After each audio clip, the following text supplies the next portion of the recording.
Michael ভাই, আপনার তো একটা জিনিসই, আমি তো ভাবছি আজকে মাল ডেলিভারি হইব না। তোমরা শুধু বিশ্বাস রাখবা আর বিশ্বস্ত থাকবা, বাকিটা আমরা সামলাই নিব। এখন যতটুকু লাগে নাও, নিয়ে কাইটা পড়ো। ওকে ভাই। তো না, জি ভাই। এই তোমরা যাও। আছে ভাই। যাই হোক, আমরা তো অপেক্ষা করছি। জি ভাই। আমার ছেলে মাইকেল আসতেছে, আশা করি আপনাদেরকে সুসংবাদ দেওয়া যাবে। বাবা, আজকের কালেকশন। বলতে বলতেই চলে আসছে। দেখি দেখি দেখি। আমি এসে নিয়ে যাব। ঠিক আছে বাবা। তা এভাবে শুধু দেখেই যাবি? কাছে যা, গিয়ে কথা বল। এই মেয়ে যে লাজুক, জীবনে কথা বলবে? তাহলে নাম্বারটা নিয়ে আয়। হ্যাঁ, এই মেয়ে জীবনে নাম্বার দিবে না। এই এবার কিন্তু কথাটা ইগোতে। বন্ধু, কথা যখন ইগোতেই লাগছে, তখন যা না, গিয়ে নাম্বারটা নিয়ে আয়। যা। কেমন আছো?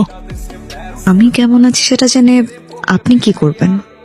আরে না, মানে আমি কিছু করব না। দেখেন, আপনি আমার পিছু নেন। আমি আপনাকে কয়েকদিনই দেখেছি। আরে না না, আমি পিছু কেন করতে যাব? আরে সব দোষ ওদের। কেন? আরে ওরা বলে তুমি নাকি আমার সাথে কথাই বলবা না। আচ্ছা, এক কাজ করি, আমরা দুজন মিলে ওদের বোকা বানাই। মানে? মানে কিছু না, তুমি এভাবেই আমার সাথে কথা বলতে থাকো, তাই ওরা ভাববে আমাদের মধ্যে অনেক কথা হচ্ছে। কিন্তু আমাদের মধ্যে অনেক কথা কেন হবে? যেন ওরা ভাবে আমাদের মধ্যে বন্ধুত্ব আছে। আমাদের মধ্যে বন্ধুত্ব কবে হলো? হলো, থ্যাংক ইউ। থ্যাংক ইউ কেন? আমার সাথে এতক্ষণ কথা বলার জন্য। আরে আরে হ্যাঁ, এখন যখন আমাদের বন্ধুত্ব হয়েই গেল, তাহলে নাম্বারটাও দিয়ে দাও। আপনি আপনার বন্ধুদের বোকা বানাচ্ছেন নাকি আমাকে? তুমি এসব কি বলছো? আমি তোমাকে কেন বোকা বানাতে যাব?